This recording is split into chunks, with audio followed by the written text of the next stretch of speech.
मुल्क के 42 cantonment board के बल्दियाती इंतखाबात की मुहिम उरूज पर पहुंच गई। इंतखाबी मुहिम का वक्त कल रात खत्म हो जाएगा। 1559 उम्मीदवार अपनी अपनी कामयाबी के लिए पुरजोश हैं। इंतखाबात 12 सितंबर को होंगे। इलेक्शन कमीशन ने इंतजामात को हतमी शक्ल दे दी।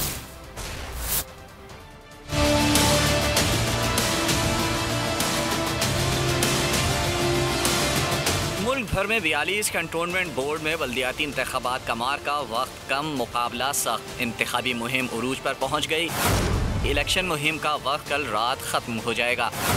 मुल्क भर से 1559 उम्मीदवार अपनी अपनी कामयाबी के लिए सरगर्म। 12 सितंबर को वोटर्स उम्मीदवारों की किस्मत का फैसला करेंगे। मुल्क के 42 कंटोनमेंट बोर्ड के बल्दियाती इंतखाबात में 21,97,741 वोटर्स हक के राय दही इस्तेमाल करेंगे। पंजाब में 20, खैबर पख्तूनख्वा में 11, सिंध में 8 कंटोनमेंट बोर्ड्स हैं। बलूचिस्तान में 3, कराची में 6 और लाहौर में 2 कंटोनमेंट बोर्ड्स हैं। इलेक्शन कमीशन ने 12 सितंबर के कंटोनमेंट बोर्ड्स बल्दियाती इंतखाबात के लिए इंतजामात को हतमी शक्ल दे दी। सब्सक्राइब करें और बेल दबाएं ताकि कोई खबर रह न जाए।